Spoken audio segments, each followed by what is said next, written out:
rebuild or the favorites. We here for the latest. South side or the north side, not tuned to the greatest. Home team for the home teams. Both sides got our own rings. On the mound or the long ball, but we don't put the wrong strings. Yeah. It's that time of the year now. Wrigley or Guarantee, so the whole league that we hear now. New show with a new mood. Discussions and interviews. Trade rumors that might be. This is Pinwheels and Knife. Hello and welcome to the Pinwheels pregame show. I'm Mitchell Kaminski. Thank you for joining us. How was your Thanksgiving? Hopefully it was good. Did you give thanks to the White Sox new right fielder, Austin Slater, and all the exciting moves that this team's making? Did you give thanks to your favorite baseball team? Has Jerry Reinsdorf not yet killed your love of baseball? If so, God bless you. We appreciate you for listening. We're bringing you White Sox talk every Wednesday around noon. Tonight also, too, we call this Pinwheels pregame show. The main Pinwheels and IV podcast will be back. Aldo Soto, Kevin Fidz. They're going to be talking some Cubs talk. A lot of rumors going on around there. Just kind of their outlook this offseason. So make sure you tune in. That'll be 8 o'clock tonight. Now, sticking with the White Sox. Surprisingly, in the week we had off, a lot's been going on in White Sox land. They allowed some sweeping changes to the SoxFest format after bringing it back. Some fans not too happy. Luis Robert Jr., his name's getting thrown around in some trade rumors. We're going to talk about what his trade value is. And then, of course, Garrett Crochet. I mean, kind of the big name, not even just in the White Sox realm. The MLB as a whole, one of the bigger names people have been monitoring this offseason. And the sad thing is, too, with the White Sox, this is probably going to be one of the most exciting times of the year. Or I guess the most headlines we get is just because we're, once again, trying to sell off two of our better players, and Luis Robert Jr. and Garrett Crochet. Don't expect much during the season. So this is kind of like the action-packed time to be a White Sox fan, unfortunately, to see who we can get in return for these two guys. So the new news that dropped actually just this morning, John Morosi of MLB Network, he reports that the Cubs and Reds are among the viable candidates to acquire White Sox ace Garrett Crochet. Now, these are two new teams that haven't really been floated. We've heard the Red Sox a lot. Baltimore obviously has been floated in there. I've heard Philadelphia in the mix as well. The Chicago Cubs and Cincinnati Reds, that's two new ones. Now, both of these teams make a lot of sense for a Crochet. My initial reaction was like, these two are probably just in there to try and drive up the price. However, I think both of them make a lot of sense. The Reds and the Cubs. Reds, we'll start with the Reds. Not a huge market team. You're not going to be able to go out and spend all this money on a starting pitcher of that caliber. I mean, look what Blake Snell got on the open market. I mean, the Dodgers probably overpaid him for what he did last year. If you're a team like the Reds, you're not going to be able to go out and get one of those guys. You're simply not. You're not going to be able to outbid him. And Garrett Crochet, you're getting a guy that he's still under team control for the next 2 years. He's going to be arbitration eligible. So you're getting a guy under $10 million that's going to be a top-of-the-line starter for at least the next 2 years before you have to extend him. But you got Elly De La Cruz and all these guys you think you have a core. They just added Brady Singer to try and shore up that rotation as well. You add Crochet in the mix, all of a sudden that's kind of an interesting team. They always kind of had the offense in that division. That division is wide open for the taking. Just the starting rotation was a little lacking. So you add a guy like Garrett Crochet, that makes sense because that's one of the few avenues they could go down. Now, for the Cubs, I think this would make sense for them as well. Now, they, unlike the Reds, they are a big market team. Like, the Jed might not operate it like it, but they are a big market team. They should be in the hunt for a lot of these guys going out to spend a lot of money. They just haven't done that. Jed's kind of been balling with the budget. But they got a good farm system. A lot of top 100 prospects. White Sox specifically have said they are looking for bats. They want position players in return. They don't have a lot of offense in that farm system. So the Cubs, first off, they got precedent with the White Sox. They've made trades before. We saw the Jose Quintana deal with Eloy Jimenez and all those guys. They've shown they can get deals done before. There's some familiarity there. Now, I know it's a different general manager. Now Rick Hahn's not in, but the Cubs got 8 top 100 guys. So they certainly have the capital to get this thing done. I think the White Sox would probably want a guy like Owen Casey. Realistically, that's going to be the biggest name floated around. I think you get him, 2 midline guys, and then maybe you throw Wicks in there just because we're going to need a left-handed starter or just a starting pitcher in general to replace Crochet. And I think that makes a lot of sense. Now, the Cubs make a lot of sense for Crochet as well. You look at this rotation, and I'll pull up exactly. I want to give credit where credit is due here because it was pretty ugly. The Cubs, what Crochet adds is a guy that throws hard. The Cubs starting rotation does not. So this is Thomas Nesco. He's a great follow. He's got a lot of good stats. The Cubs 2025 rotation right now. The way it's going to look, it's Jameson Taillon, Matthew Boyd, Shota Imanaga, Justin Steele, Javier Assad. Average fastball velocity from all those guys, all in the low 90s. All in the low 90s. Highest average fastball of that group is Jameson Taillon at 92 miles an hour, 92.3 miles an hour. So getting a lot of mid. I mean, let's be honest. Those are all solid pitchers, but it's a whole lot of mid. You get Crochet in there, you finally got a guy, one, change of pace, and someone that throws hard. You need some velocity in today's MLB. You can't have a full rotation throwing low 90s. They're going to get teed off of. So I think that way. I don't think they're in simply to drive up the price, like I've heard floated around. But I think both those teams make sense. And you know what? The more teams in the mix, the better. Because he is a very hot commodity. There's a reason this many teams are interested in him. I am shocked the White Sox haven't. I mean, they tried to extend him reportedly last year, but this is the guy I really think they should be trying to lock up. There's a reason these many teams are in on him. But the White Sox have a high asking price, deservedly so. And that's what other executives have been saying. So I like that. Justin Steele, yes. Justin Steele was, yes, he was a Cy Young candidate for sure. I'm not saying, Mark Burley, he's a guy that doesn't throw very hard either, but, it gives him a nice change of pace. For sure. Thanks, Ryan, for hopping in the chat there. So one guy, though, that does not have as high a value as a as a Garrett Crochet is Luis Robert Jr. So Bob Nightingale reported earlier this offseason the White Sox would reportedly love to unload Luis Robert Jr. Thought process here is simple. He is owed $15 million next year, and he's got 2 years of a team option. He's going to be owed $20 million in each of those.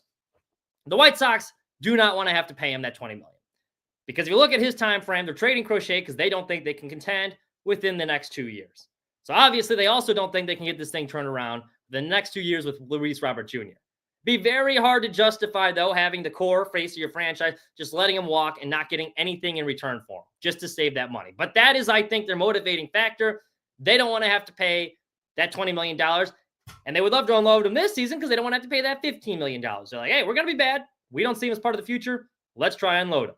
The problem is they have picked the worst time. If you were going to try and trade Luis Robert Jr., last offseason was the offseason to do it.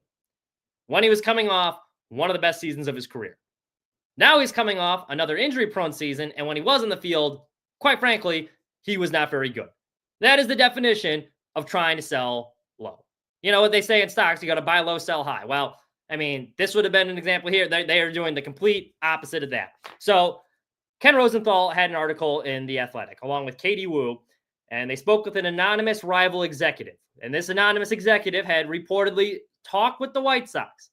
And they said, quote, they had the right asking price. They're rightly asking high in the trade trucks for Garrett Crochet. However, they believe that White Sox do not understand what Luis Robert Jr.'s value is. Now, sources inside the White Sox organization from this article from Ken Rosenthal, Katie Wu, they kind of push back on that notion. They're saying, hey, look, we think these trade partners want something for nothing.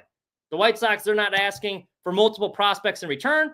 They simply want a meaningful piece in return. So they would be fine if they got some sort of top 100 prospect or a player of value in exchange for Luis Robert, one-on-one. We'll go through a little hypothetical in a second. But this is why Robert's value is not where they think it is. And I understand why the White Sox have a high asking price, first off, because they invested a lot in this guy. This is a guy that they thought was going to be a core piece of this team. He does have 5 tools. He has showed flashes. And his resume, despite all the injuries, he's already got a gold glove. He's got a silver slugger. He's got an all-star appearance. He's a runner-up for Rookie of the Year. Last season, even in a bad season, he hit 14 homers. And that was a bad season for him. He's on the field a full season. He's getting 20 in his sleep. So he's got a lot of power. He steals a lot of bases. He had a 38 homer, 30 stolen base season, 80 RBIs in 2023, 12th in the AL MVP voting, 857 OPS. We already talked about the glove. He's a gold glove candidate multiple times. He won a gold glove already. The guy's a stud. If he's on the field and he's fully healthy, he's a stud. I get why the White Sox are like, hey, look, we're not just going to give him away. Yeah, we'd love to not have to pay that $50 million, but we want something of value in return. And I understand that. But this is where other teams are coming from right now. You acquire him, it is coming with the risk. He's been wildly inconsistent. mostly due to injuries. And the injuries are a huge factor. And last season, too, we talked about the inconsistency. When he was on the field, 224, 287, 376 with 35 RBIs. And then on top of that, he had a 32% or 33% strikeout rate. I mean, so another team's looking at that like, why am I giving up key assets for that? And then you look at the checkered injury history. Pretty big red flag. Last season, he was out of the lineup from April 6th to June 4th with that hip abductor. The hip abductor thing is a real concern. 2022, he only played 98 games because he was on the IL 3 separate times. 2021, he strained that hip abductor again, or hip flexor, I should say. He was running to first base, that horrific looking injury. He only played 68 games that year. So there's been a pattern with him, especially with that hip flex. Like, he's got bad hips. Hips don't lie. And Robert's hips are telling you, you might not want to spend a top 100 prospect on this guy because he can't stay on the field. So I think the White Sox are hoping that there's not, because there is a scarcity of quality center fielders in the league right now. But there's not a ton of them available. There's not a ton of impact bats. There's not a ton of good center fielders available. So as this offseason rolls along and some of the few guys that are remaining out there start coming off the board, I think that's what the White Sox are hoping. Hey, a team's going to get desperate. We can try and move them then.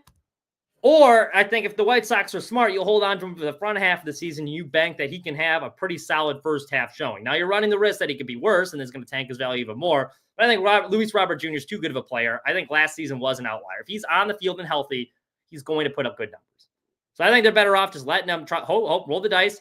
Hopefully he can stay healthy, put together a solid couple months, and you can get something in return. Now, this is what a trade could look like. They got Anthony Castroneves of MLB.com. He proposed a pretty interesting trade scenario. And I think this would make a lot of sense because the White Sox right now, they're going to be a key player in the AL East, the way this race is shaking up. And they're in for a couple factors. Number one, Boston Red Sox, one of the teams that are in on Garrett Crochet. So I think that's going to be interesting because the Red Sox are they're still trying to get Max Fried, Corbin Burns. They can't convert on either of those two. I think they kind of go after Crochet. They got a lot of prospects as well. They got their big four guys that they call them. That's a team to keep monitoring out for. But they're also reportedly in on the Juan Soto race. The Yankees would love to keep Juan Soto. We just saw how good that lineup was with them last year. They want to obviously stay relevant. They're the Yankees. Reports are now, though, with the Dodgers kind of in that Juan Soto race, they're making offers. I think the offers are around $600 million. That's a lot. I don't think the Yankees are going to pay him $600 million. I don't. I simply don't. Especially, though, if they lose him to the Red Sox and the Red Sox are in there, they're going to want to have a contingency plan to stay relevant. Luis Robert Jr. is a diet Juan Soto. He's a very I'm not saying he's not nearly on that level yet, but the surface, he's pretty similar. He can steal a lot of bases. He's got some power. He's got a good glove. So if you're the Yankees, you have to replace him. Luis Robert Jr., not a terrible option. So Anthony Castroneves, he proposes that the White Sox, in return, they would be trading to the Yankees, Luis Robert Jr., and Jake Eater, who's that prospect we got for Jake Berger, for Jason Dominguez. And at first I was looking at that, I was like, man, I don't know about that. We got to give up them too. If they were to do that move, I actually kind of see where that would make sense for the White Sox, given what Luis Robert Jr.'s been. Dominguez, obviously, he comes with some risk too. He's 21-year-old outfielder. He's the top-ranked prospect in the Yankee system. He's the 14th ranked prospect in baseball. Got a little bit of taste of major league action. The kid's got some pop. He's got some power. He reached base in his first 7 MLB games. He hit a home run in one of his first at-bats, and he was the youngest player in Major League or the modern era to hit 4 home runs in his first 7 career games. Now, as I mentioned, he's only had 87 career plate appearances. There's been some stints on the IL. His career, he's hitting 207, 747 OPS, pair of homers. Very small, very, very small sample size, but very solid player. That's a guy that okay, you're getting something in value. That would make sense for both teams. Do the Yankees do that trade?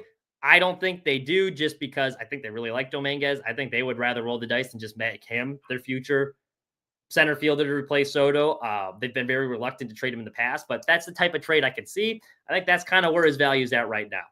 You're going to get one top 100 guy maybe, and that's about it. It's not going to be one of those where you're getting multiple big-name prospects for Luis Robert right now, and I think that's kind of where the White Sox think they're at. Or maybe they want some top 30 guys that's thrown in there as well, but I mean, even you look at that trade, the White Sox had to throw in a sweetener in Castro Nevis's trade with Jake Eater. So, I mean, that just kind of goes to show what these other teams think of Luis Robert Jr. And that's the problem when you invest in these guys when they're young, you put all this stock into them, and now you got them locked up long-term and they don't pan out. This is what happens, and they're going to be stuck paying these guys. Because like Yohan Moncada, for example, they just let him go because they had the club option. A few years ago when they initially signed him to it, with the player that they projected him to be, $25 million seemed like a great deal. Yeah, it's a bit expensive, but if he turned into the player they thought he'd be, like $25 million for Yohan Moncada, I mean, that'd be great. But that's the problem. These guys don't pan out and you invest them in early.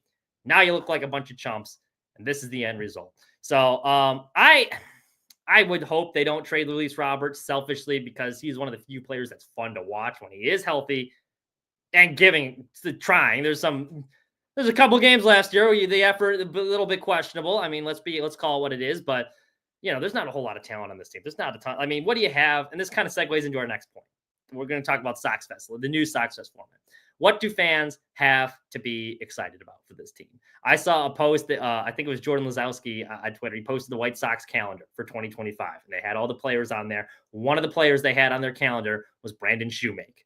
That is what fans have to be excited about. That is one of their 12 banner players, Brandon Shoemake. So that's why I would like the White Sox to keep Luis Robert Jr., maybe if it's not the smartest thing long-term, just because I cannot stomach so much more bad baseball. I need something to watch. Like Garrett Crochet was the only one that helped me get through last season because at least every fifth day I was like, okay, this guy's going to be fun to watch. We at least have a chance to win. And even if we don't win, I'm going to have 5-6 innings of watching Garrett Crochet throw some gas. So that was at least fun to watch. But they have very little for fans to be excited about. We just sat through this long rebuild and we were rewarded with 2 playoff wins. We didn't event, not series wins, playoff wins in general. And now we've blown it all up again. And now we got to wait through another long rebuild. And oh, by the way, we just set the record for the most losses in modern MLB history. And now we got to get a new manager. And all these articles are coming about how terrible our culture is. What do White Sox fans have to be excited about? And how do the Sox respond? Knowing this, knowing they don't have a whole lot of goodwill with their fan base and not a whole lot to be excited about, the White Sox decide, okay, you know what? This year, 25th anniversary World Series team, we're going to bring back SoxFest, which is a positive thing. That's a good thing. SoxFest, love SoxFest. Happy they're bringing it back. They don't bring back the normal SoxFest. That was great, by the way. The last one at McCormick Place was awesome. I loved when they had it at the downtown too, as well. I think it was the Marriott. I mean, it was great. It was great. But no, this year they decided to announce a whole new format. That sounds a lot worse than the other one. They're going to be doing it down at Bridgeport at that old theater. And it's it's under $100 to get in, but they're calling it SoxFest Live. And essentially SoxFest Live, what they're going to have to do, they're going to have like the manager, Will Venable is going to be there to speak. They haven't announced any of the players. They said there's going to be some surprise guests. But Will Venable will be there to speak. They're going to be bringing out some old guys from the 05 team. And you're going to listen to these panels. And they're going to be they said the focus of it throughout the night is going to be what is on the screen or what's going on stage. And I can pull up the press release here, how they had described it. So the Remova Fever, January 24th, 29th, SoxFest Live. It's a reimagined effort to connect fans to the organization. So instead of going to this 100,000 square foot showroom floor, they're now, downgrading to this tiny little theater. And it's only $56 to get in. So I will give them that. But they said the show is designed basically to move away from like the old format where you had like the long lines for like autograph tables and photos and the different booths that you could go to. And they had like the kids section. Now they're getting rid of all of that. No more photos, no more autograph lines, no more kids section. They're getting rid of all of that. They want you to focus on the onstage programming. You're going to sit there and you're going to listen to their propaganda for a full hour. I think that's a bold strategy because I thought the old format was beloved by fans. They said you can participate in autographs if you wanted to, and we'll get into that all in a second. It's not that I'm a big autograph hound. I mean, there's no one on this team whose autograph I would want, quite frankly, anyway. But they said, well, there will be opportunities to get autographs if you kind of walk around. That's not really the focus. They want you kind of paying attention to what's going on. There's no set lineup right now. Most of the attendees will be coaches. They're going to have some staff and players sprinkled in as well. Will Venable, Chris Getz will be one of the attendees. Now, for the younger children, the Sox are going to be hosting a kids camp on January 25th, the Chicago Park District ComEd Rec Center. Registration and tickets, $35 for that. So they did make it cheaper. Now, I will say, okay, 2 things can be true. I think this could be cool, but it's still a bad idea compared to what the other thing was. I think this could be cool for fans. This would be a great season ticket holder event. At my age now, I wouldn't mind sitting through, hearing what Chris Gatz and Venable and some of these guys have to say, as long as I get the opportunity to ask questions, especially for under $100. That'd be something now in my old age where I'm not chasing autographs quite much anymore. There's no one on this team I'd really be dying to get a picture with. I wouldn't mind going in there. It's a cool little theater. It's a nice little location. Come in there, you listen to some stuff for a couple hours, and that'd be good for under $100. The problem is we've experienced the old SoxFest and how much better that was. This does not sound, this SoxFest Live and the Ramova Theater, does that sound like what a big market team would be doing? Especially one that, you're in Chicago. You're telling me you couldn't have that at McCormick Place or a big convention center? Like for the size of market for a team you are? You are the Chicago White Sox, not the Kane County Cougars. This sounds like some sort of shitty event that a minor league baseball team would be putting on. Not a major league team in a major market. What was wrong with the old format? That format was great. Why you have SoxFest is to get the fans excited. There's nothing to be excited about for this team, especially if you're a younger fan. How I got hooked on the White Sox, my family would always take us to SoxFest, even though like some of the teams were terrible. It was the coolest thing for me being a young kid and getting to interact with some of these players and meet some of these players and get all these autographs. I mean, when I first autographs was from Josh Fields. He wasn't good, but I just thought it was cool. I was like, oh my God, like this guy that I've been watching on TV all of last year. I get to talk to him for a few seconds. That was the coolest thing for me as a kid. And that's how you get fans hooked for life, despite the crappy product you're putting on the field. This doesn't seem very kid-friendly at all, number one. I'm not saying it has to all be catered to kids, but that was a big reason why SoxFest was so cool, is because they had so many different options. If you wanted to sit and listen to a panel, they had multiple panels. You could listen to about the Southside Hitmen. You could go listen to the art of pitching. You could go listen to see what the prospects have been doing. They had Chris Getz when he wasn't the general manager. They had a prospect panel. They had so many different options. And because of that, you got to go there and you could ask questions. And it was great. And if I didn't want to do that, I was more interested in getting Yohan Moncada's autograph. I could wait in a long line, get a wristband, and do that too. Or I wanted to go to like that, if you have a younger kid, they had a kids section and Tim Anderson, people would be visiting. It was awesome. It was awesome. That's what people remember. That's why SoxFest was great. And it gives you a passion for the game. It reignites your passion for baseball in the middle of this winter when it's gray skies outside. It's great, especially for kids. Any family in general, though, because like I said, there's so many options. This one doesn't. You're stuck sitting in that room. You better hope you like what they're saying on stage, because there's not going to be any other options there. Doesn't even sound like they have any food. You can pay extra for like the premium tickets where you can go backstage and get some food options or whatnot. But I mean, this event wouldn't be bad. It's like a side season ticket holder thing. Or just another event just to get fans involved. But to replace SoxFest with this is such a slap in the face. It was already bad enough that we were the only MLB team that didn't have any sort of fan convention last year. That's bad enough. And for no reason. They didn't even come up with an excuse. They're just like, yep, nope, unforeseen circumstances. We're not going to do it. But then to replace it with this, roll out with this, I mean, it just seems like, I don't know. It seems like a slap in the face. And it's not smart. It's not smart. How are you going to get fans, especially younger fans, and grow your fan base? This is a Cubs town. Even when the Cubs aren't good, they at least have Wrigley Field and the history there, and it's big tourist attention, so they're always going to be popular. You do not have the same luxury as the White Sox, especially after pissing your fan base off for 3 straight years with all the crap you've put them through between Tony La Russa hires, butchering a rebuild this last season, and it's looking like we're setting up for another 100-loss season. And you can't even have a normal fan convention. I mean, come on now. Why would I bring my kid to that? If I had a kid, why would I bring it? That doesn't sound like fun for them. It sounds fun for the core base of fans they already have, maybe. But how are you going to own your fan base through that? You're not. Especially, I don't know. It just makes me, it's a typical White Sox move. They played it cheap. Part of me thinks they almost hope it's going to flop just so they don't have to roll out and do anything anymore.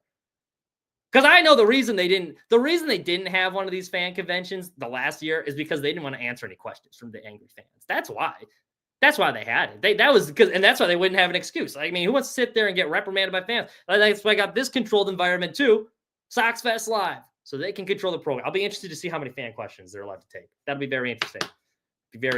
Undecided if I want to go to that yet because I'm so mad at them. But at this point, I do want to kind of hear what some of these new guys have to say. So we shall see. But I curious to hear what other people think. I just think, if you're a fan and you're trying to get your kid involved, like excited to be a White Sox fan, like how are you getting, if you're a dad right now or mom, baseball mom, how are you getting, you're a White Sox fan and you want your kid to be a White Sox fan too? What are you selling them on? Whose jersey do you even buy them anymore? They're trading away all the good players. Those Austin Slater jerseys must be flying off the rack. You big name signings. Jesus. I don't know. Other thing that was announced is that there's going to be a couple guys returning to the coaching staff this week. Now, I don't think this is a big deal. If you're a coach, you're only as good as the team that's around you, if we're being honest. A lot of people are upset, like, oh, well, how do you bring back all these coaches? Like, I don't really see. So hitting coach Marcus Thames, he's going to be back. Now, you might be saying, hey, Mitch, like they were last in almost every major offensive category. Well, when he was the Angels hitting coach, guess what? They were top 5 in home runs and slugging percentage because he had a guy named Shohei Ohtani on his team. But it just goes to show you, if you have good players, it's going to make the coach look a lot better. So does replacing the hitting coach again really change anything? No. They're bringing back Ethan Katz again. I'm in the minority. I actually like Ethan Katz. I think he's a very good coach. I like what he did with Lucas Giolito. There's been several other guys that I think they've gotten the most out of. They just simply don't have a ton of talent there. But, you look at these guys we get consistently are always bringing up quality left-handed pitching. I don't mind them keeping Ethan Katz. I think he's pretty solid. You also got Brian Bannister there. I think our pitching's going to be in good shape, especially once they start getting some more talent in there. That was even one of our strong suits. I always thought during the rebuild, biggest issue was our offense last year. So Ethan Katz, I don't even blame him. I think that's fine. That both them coming back. Grady Sizemore also is going to be back. They have not said yet. They think, according to Daryl Van Schoen, Chicago Sun-Times, they're going to try and roll this out later this month, exactly what the specific rules are. But each of them are going to be back too. Justin Drulsey, he's going to be the third base coach. And then first base coach is going to be the same. Drew Patera and Matt Wise also going to be back on staff. Drew Patera, you might remember him. He was Royals catcher for a number of years. He was brought on Pedro's staff. Pedro, familiarity with them. They were on the same 2015 World Series team. He's going to be back as the catching coach. And then Matt Wise, who was actually the former Angels pitching coach, he'll be back too to help us in the bullpen as well. But specific roles will be announced. Some of the big changes, we did talk about these guys last show that we did. Brewers run prevention coordinator, Walker McKibben. He's going to be Venables' bench coach. And then Doug Sisson, who served as an interim bench coach, he's also going to be back again this year. So I saw some people upset about that. I mean, I don't really see, how much of the coach is really going to change at this point. I didn't think the coaching staff was a problem last year. Those guys, for the most part, were playing hard throughout the season, despite really having nothing to play for but pride, because they didn't have a whole lot. Like I said, they were outgunned almost every game they were going into. So you really can't fault the coaching staff for that. That's all I got for you this week. Thank you so much for listening. Another reminder, make sure to tune in tonight. Pinwheels and Ivy, Aldo Soto, K Fids. They're going to be talking Cubs all night, starting at 8 o'clock. So same place. Make sure you tune in there. We will be back next Wednesday around noon, 12:30-ish. You can follow me at Mitch Kaminski 99. Of the exact post there. And then make sure you're reading Sports Mockery, sportsmockery.com. That's who's helping us put on this show here today. All your latest Bears, Blackhawks, and of course, White Sox news all at your fingertips. Thank you so much for listening. Have a wonderful rest of your week.